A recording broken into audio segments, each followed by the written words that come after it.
Hello नमस्कार मैत्रिणींनो, आज दिवसाची सुरुवात माझी फक्त आणि रिपेअर कपड्यापासून आहे. म्हणजे जे माझ्याकडे स्लीव्ज बसवायला आलेले आहेत, फिटिंगसाठी आलेले आहेत, भरपूर असे ड्रेस माझ्याकडे आलेले आहेत आणि ते मला एवढ्या सगळ्या ड्रेसला फिटिंग करायची होती.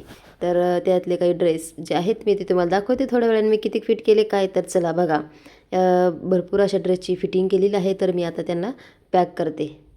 अगोदर जेवढे झालेत तेवढे अगोदर मी तुम्हाला सांगितलं मला फिटिंग करायची आहे, तर फिटिंग केली आणि त्याच्यानंतर चला आता मी हे सगळे रेडी झालेले आहेत ड्रेस, तर त्याची मी घड्या वगैरे घालून ते पॅक करून ठेवते. तर त्यातले आणखी आपले बरेचसे ड्रेस राहिलेले आहेत. हे तर एकाच कस्टमरचे आहे आणि हे ड्रेस माझ्याकडं दिवाळीपासून पडलेले होते. तर दिवाळीपासून त्यांचे असे ड्रेस होते की हे तर होतेच होते, पण दुसरे पण होते जवळपास त्यांचे एकटीचे ड्रेस माझ्याकडं किती 16 का 17 ड्रेस त्यांचे एकटीचेच होते. तर त्याच्यातले पहिले काही दिले मी आणि ह्यातले शिल्लक राहिले होते 4 टॉप आणि 4 पॅन्टी. तर हे त्यांचे एवढे राहिले होते. तर बाकीचे मी त्यांना दिवाळीला गावाला जायचं होतं त्याच्या अगोदरच देऊन टाकले होते. तर माझं हे दिवसभराचं काम आज मी फिटिंग आणि स्टिचिंग याच्यावरच आहे, कारण आज ब्लाऊज शिवायला अजिबात वेळ नाही आहे. कारण भरपूर असे कपडे आहेत की जे मला फिटिंगच करायचे आहेत. कारण काय आहे ना, फिटिंगसाठी ठेवायला जागाच नाही राहिली. त्याच्यामुळे मी आज ठरवलं होतं, कालच मी ठरवलं की का नाही मी आज गेलेच फिटिंग करायला ड्रेस बसणार आहे. तर मला असं वाटलं होतं थोड्या वेळात होऊन जाईल, पण मला काय झालं फिटिंगला बसले आणि तो दिवस माझा फिटिंगवरच गेला. तर ते कसं काय गेला तुम्हाला सांगू का मी, कारण काय आहे ना दिवसभर मला ड्रेस फिटिंगच कस्टमर आले होते. तर म्हटलं चला हे काम करता करता ते पण होईल. पेंडिंग जर ठेवलं तर मग परत आणखीन पेंडिंग राहीन आणि माझं दुसरं काम अजिबात होणार नाही. तर मी एका ड्रेसची फिटिंग जर फक्त फिटिंग करायची असेल तर मी 30 रुपये घेत असते. स्लीव्ज बसवायचे असेल तर मी 60 रुपये घेते.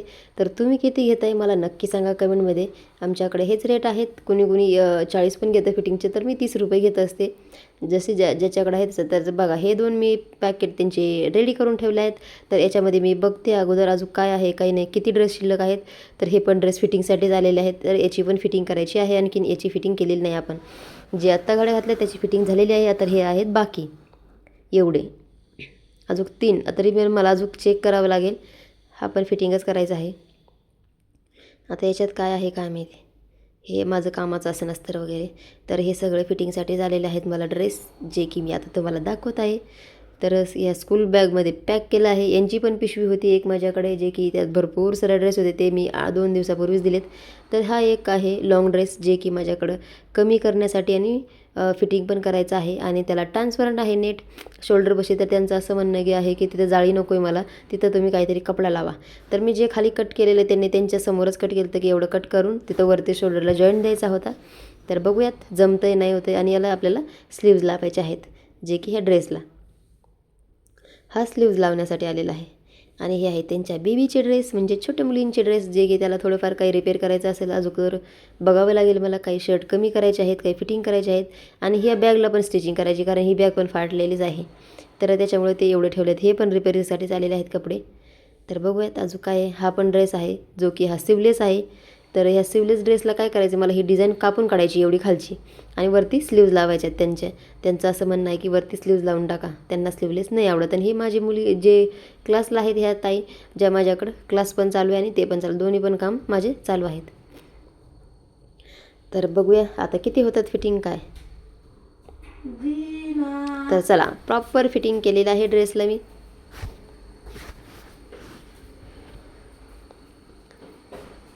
आता कडे घालून ठेवते ते पण.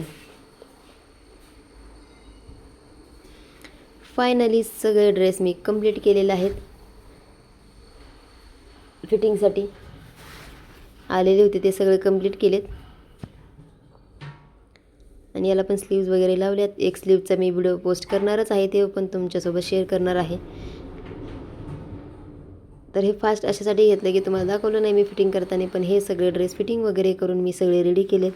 आणि लाँग ड्रेस तर तुम्ही बघू शकता, जसा त्यांना हवा होता मी तसंच केला. बघा शोल्डरला मी कपडा लावला आहे, जो की पहिला नव्हता आता लावला आहे.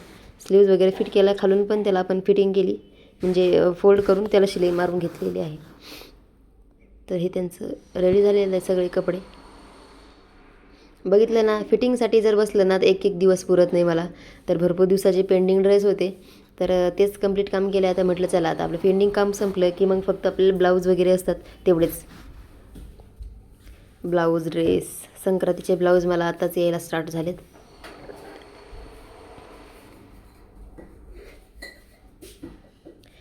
क्लासवाल्या आहेत त्या मला माझ्याशी बोलत आहेत, हे काय काय काय करतात आहे तुम्ही दिवसभर फिटिंग वगैरे. तर हा एक छोट्या मुलीचा ड्रेस आहे जे की मला त्याला बटन लावायचे आहेत. बघूया. चला मग एक म्हटलं इंस्टाग्रामवर एक पोस्ट करावी, तर हा व्हिडिओ इंस्टाग्राम पोस्ट केला आहे मी, जे मोटिवेशन व्हिडिओ बनवत असते त्याच्यासाठीच हा व्हिडिओ मी शूट केला होता. तर आपली इंस्टाग्राम पण आय डी आहे, तर तुम्ही नक्की बघा. आणि संध्याकाळी मला रात्री घरी जायला वाजले 9:30. तर 9:30 वाजता मी दुकान वगैरे आवरून घेतले, कारण मग शनिवार होता दुसऱ्या दिवशी, हा शुक्रवारचा व्हिडिओ होता. तर शनिवारी असल्यामुळे दुसऱ्या दिवशी मग मी अगोदरच्या दिवशी सगळं आवरून जात असते, कारण काय आहे ना शनिवारी गिऱ्हाईक चालू असलं का मग मला आवरता येत नाही. त्याच्यामुळे झाडू वगैरे मारून घेतला दुकानाला. जे काय सामान असतं ते उचलून ठेवायचं लागतं. तुम्हाला तर माहिती आहे टेलरची अवस्था कशी असते दुकानाची. पण मी सगळं चेक म्हणजे सगळं व्यवस्थित बघून जेवढं काय आहे तेवढं मी व्यवस्थित ठेवत असते, चॉक वगैरे. आणि आपली दुकान साफसफाई करून घेत असते एकदम स्वच्छ आणि क्लीन. मग म्हणजे दुसऱ्या दिवशी आलं ना फक्त झाडू, मग परत आल्यावर पण झाडूच मारावा लागतो आणि पुसून पण घ्यावे लागतं. मी आज फक्त झाडू मारून चालले. म्हटलं चला आता आवरून जाऊयात थोडंसं, मग तेवढंच निवांत होतं आल्यावर पण. आणि टेन्शन पण नाही राहते की आज आपल्याला दुकान आवरायचे जाऊन म्हणून. आता आज बघा मी सगळं क्लीन वगैरे करून ठेवली दुकान. तर तुम्हाला मी दाखवणारच आहे. बाहेर मी कचरा वगैरे जाळत असते इथे.